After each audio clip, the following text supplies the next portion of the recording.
Surprisingly, I'm quite a large fan of Kipling. That would seem rather surprising since, given the politics I've evinced on these videos, Irish nationalist and quite left wing, it would seem at odds with that, since Kipling is often regarded as the high priest of British imperialism in India. I think that sells Kipling short, though, and is a simplistic and reductive way of looking at his work. And if you read it that way, you get strained versions of it. You get a very strained understanding of Kipling and what his views are. Now, the reason I mention it is at the minute we have a controversy about The Lord of the Rings and Tolkien and how his work is being regarded as racist. I can see why you might come to that conclusion. I can see how it can be done. I can see how you could possibly get there, but I think you might need to approach it cautiously. I have no idea, however, about the work of the gentleman who's been talked of in the Daily Mail's articles about that, which tends to approach it in its usual hyperbolic fashion. But just to show how difficult it is to sum up a writer after their death and how convoluted issues of race can get and how interleaved, I'm going to read out a short story by Kipling, which someone drew my attention to some months ago. Lispeth. Look, you have cast out love. What gods are these you bid me please? The three in one, the one in three. Not so, to my own gods I go. It may be they shall give me greater ease than your cold Christ and tangled trinities. Convert. She was the daughter of Sunu, a hillman, and Jadir, his wife. One year their maize failed, and two bears spent the night in their only poppy field just above the Sutlej Valley on the Kotgard side. So next season they turned Christian and brought their baby to the mission to be baptized. The Kotgard chaplain christened her Elizabeth, and Lispeth is the hill of Pahari pronunciation. Later, cholera came into the Kotgard Valley and carried off Sunu and Jeddah. And Lispeth became half servant, half companion to the wife of the then chapel of Kotgard. This was after the reign of the Moravian missionaries, but before Kotgard had quite forgotten her title of Mistress of the Northern Hills. Whether Christianity improves Lispeth, or whether the gods of her own people would have done as much for any other circumstances, I do not know. But she grew very lovely. When a hill girl grows lovely, she is worth travelling 50 miles over bad ground to look upon. Lispeth had a Greek face, one of those faces people paint so often and see so seldom. She was of a pale ivory colour and, for her race, extremely tall. Also, she possessed eyes that were wonderful, and she had not been dressed in the abominable print clothes affected by missions. You would, meeting her on the hillside, unexpectedly, have thought of the original Diana of the Romans going out to slay. Lispeth took to Christianity regularly and did not abandon it when she reached womanhood, as do some hill girls. Her own people hated her because she had, they said, become a memsab and washed herself daily. And the chaplain's wife did not know what to do with her. Somehow, one cannot ask a stately goddess, 5'10" in her shoes, to clean plates and dishes.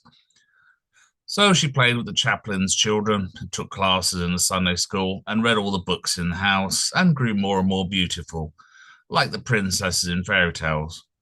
The chaplain's wife said the girl ought to take service in Simla as a nurse or something genteel, but Lispeth did not want to take service. She was very happy where she was. When travellers, there were not many in those years, came to Kotgard, Lispeth used to lock herself into her own room for fear that they might take her away to Simla or somewhere out into the unknown world. One day, a few months after she was 17 years old, Lispeth went out for a walk. She did not walk in the manner of English ladies, a mile and a half out and a ride back again. She covered between 20 and 30 miles in her little constitutionals, all and about between Kotgard and Okunda. This time she came back at full dusk, stepping down the breakneck descent into Kotgard with something heavy in her arms. The chaplain's wife was dozing in the drawing room when Lispeth came in, breathing hard and very exhausted with her burden. Lispeth put it down on the sofa and said simply, "This is my husband. I found him on the Baggy Road. He has hurt himself. We will nurse him, and when he is well, your husband shall marry him to him." This was the first mention Lispeth had ever made of a matrimonial views, and the chaplain's wife shrieked with horror. However, the man on the sofa needed attention first. He was a young Englishman, and his head had been cut to the bone by something jagged. This said she had found him down on the khud, so she had brought him in. He was breathing queerly and was unconscious. He was put to bed and tended by the chaplain, who knew something of medicine, and Lispeth waited outside the door in case she could be useful.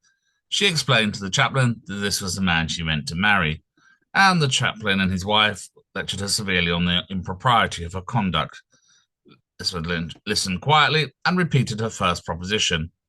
It takes a great deal of Christianity to wipe out uncivilized Eastern instincts, such as falling in love at first sight.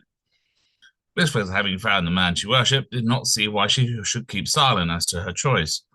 She had no intention of being sent away either. She was going to nurse that Englishman until he was well enough to marry her. This was her little programme. After a fortnight of slight fever and inflammation, the Englishman recovered coherence and thanked the chaplain and his wife and Lispeth, especially Lispeth, for their kindness. He was a traveller in the East, he said. They never talked about globetrotters in those days when the P&O fleet was young and small and had come from Derridon to hunt for plants and butterflies among the Simla hills. No one at Simla, therefore, knew anything about him. He fancied he must have fallen over the cliff while stalking a fern on a rotten tree trunk, and his coolies must have stolen his baggage and fled. He thought he would go back to Simla when he was a little stronger. He desired no more mountaineering. He made small haste to go away and recovered his strength slowly. Lispeth objected to being advised either by the chaplain or his wife, so the latter spoke to the Englishman and told him how matters stood in Lispeth's heart. He laughed a good deal and said it was very pretty and romantic, a perfect idyll of the Himalayas, but as he was engaged to a girl at home, he fancied that nothing would happen. Certainly he would behave with discretion. He did that. Still, he found it very pleasant to talk to Lispeth and walk with Lispeth and say nice things to her and call her pet names while he was getting strong enough to go away. It meant nothing at all to him and everything in the world to Lispeth. She was very happy while the fortnight lasted because she had found a man to love. Being a savage by birth, she took no trouble to hide her feeling, so the Englishman was amused. When he went away, Lispeth walked with him up the hill as far as Nakunda, very troubled and very miserable. The chaplain's wife, being a good Christian and disliking anything in the shape of fuss or scandal, Lispeth was beyond her management entirely, had told the Englishman to tell Lispeth that she was coming back to marry him. She is but a child, you know, and I fear at heart a heathen, said the chaplain's wife. So all of the 12 miles up the hill, the Englishman, with his arm around Lispeth's face, was assuring the girl that he would come back and marry her. And Lispeth made him promise over and over again. She wept on the Nakunda ridge till he had passed out of sight along the Mutanani path. Then she dried her tears and went into Kotgarth again and said to the chaplain's wife, he will come back and marry me. He has gone to his own people to tell them so. And the chaplain's wife soothed Lispeth and said, he will come back. At the end of 2 months, Lispeth grew impatient and was told that the Englishman had gone over the seas to England. She knew where England was because she had read little geography primes, but of course she had no conception of the nature of the sea, being a hill girl. There was an old puzzle map of the world in the house. Lispeth had played with it when she was a child. She unearthed it again and put together of evenings and cried to herself and tried to imagine where Englishman was. As she had no idea of distance or steamboats, her notions were somewhat erroneous. It would not have made the least difference had she been perfectly correct, for the Englishman had no intention of coming back to marry a hill girl. He forgot all about it by the time he was butterfly hunting in Assam. He wrote a book on the East afterwards. Lispeth's name did not appear. At the end of 3 months, Lispeth made daily pilgrimage to Nakunda to see if the Englishman was coming along the road. It gave her comfort, and the chaplain's wife, finding her happy, thought she was getting over a barbarous and most indelicate folly. A little later, the walk ceased to help Lispeth, and her temper grew very bad. The chaplain's wife thought this a profitable time to let her know the real state of affairs, that the Englishman had only promised his love to keep her quiet, that he had never meant anything, and it was wrong and improper of Lispeth to think of marriage with an Englishman who was of a superior clay, besides being promised in marriage to a girl of his own people. Lispeth said that this was clearly impossible because he had said he loved her, and the chaplain's wife had with her own lips asserted that the Englishman was coming back. How can what he and you said be untrue? Asked Lispeth. We said it as an excuse to keep you quiet, child, said the chaplain's wife. Then you have lied to me, said Lispeth, you and he. The chaplain's wife bowed her head and said nothing. Lispeth was silent too for a little time. Then she went out down the valley and returned in the dress of a hill girl, infamously dirty, but without the nose and earrings. She had her hair braided into the long pigtail, helped out with black thread that hillwomen wear. I am going back to my own people. You have killed Lispeth. There is only left old Judea's daughter, the daughter of Pahari and the servant of Tarkadiva. You're all liars, you English. By that time, the chaplain's wife had recovered from the shock of the announcement that Lispeth had reverted to her mother's gods. The girl had gone, and she never came back. She took to her own unclean people savagely, as if to make up the arrears of the life she had stepped out of, and in a little time she married a woodcutter who beat her after the manner of Paharis, and her beauty faded soon. There is no law whereby you can account for the vagaries of the heathen, said the chaplain's wife, and I believe that Lispeth was always at heart an infidel. Seeing she had been taken into the Church of England at the mature age of 5 weeks, this statement does not do credit to the chaplain's wife. Lispeth was a very old woman when she died. She always had a perfect command of English, and when she was sufficiently drunk, could sometimes be induced to tell us the story of her first love affair. It was hard then to realise that the bleared, wrinkled creature, so like a wisp of child rag, could ever have been Lispeth of the Colgate mention. Now, that's a story that I think illustrates the problems with trying to use presentism and push today's views of race back onto Kipling. Kipling is always presented as the arch high priest of British rule, and certainly he did believe the British should rule in India. But that story is also cuttingly nasty about the hypocrisy of missionaries and people lying, and relationships between natives and white settlers who marry them. And that was part of the real Raj. And there's all sorts of cultural context and stuff going on and crossover in there. You can't judge it in any simple manner without getting a very strained, simplistic reading out of it. If you just view it as purely colonial, you'll get a simplistic reading out of it. If you say it does represent colonialism and colonial attitudes and that they're encoded in it, yes, I'll agree. But you have to identify all the other strands in it to get a nuanced reading of it. And I don't know what Dr. Nubia's work on Lord of the Rings is like, because I haven't read it, and I doubt the people writing Daily Mail articles have. They tend to deal with this stuff in the most hyperbolic fashion, as I say, using coded words where they print them that high, and they use the word woke and colonialism like that, as though recognizing the existence of colonialism was some sort of horrific thing, as if it didn't exist. It did. It had its...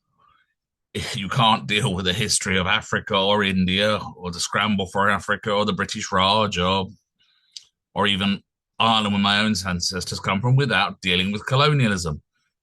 It doesn't mean all the people involved were all monsters or evil, but it's there. But I thought I'd read that story out, particularly because Kipling was, in real life, of course, a fan of the Ulster Unionists. And technically, I should loathe Kipling because my own ancestors are all Irish nationalists on both sides. And realistically, that means I should think Kipling is some sort of monstrous figure. But no, Kipling is also a human being who had good and bad sides. And there are constants in human behavior beyond simple issues like political issues. There are things like birth, death, mourning, cycles of life. And also I can feel sympathy for Kipling when writing about things like his son's death in World War I. It's pretty hard not to. But to end, Kipling has been adopted lately by ethno-nationalists who keep quoting one poem about Saxons coming to hate. And honestly, I'm not too sure if Kipling would have loved the way they're using it. Kipling might have been a patriot and believed in say, a hierarchy of empire, but I don't think he wanted a hierarchy of hate. I don't think he was that simplistic. And if we're going to look at people like Tolkien as well and examine the beer colonialism, one, it would be nice if newspapers tried to present fuller versions of people's work, but of course that wouldn't sell newspaper articles and it wouldn't sell space on the page because the game is to print the headlines this high and get people shouting. And of course, Kipling was wise enough in his own day to know that, being a journalist, among other things. But it's an interesting short story, and you can come to all sorts of conclusions about it and discuss it endlessly.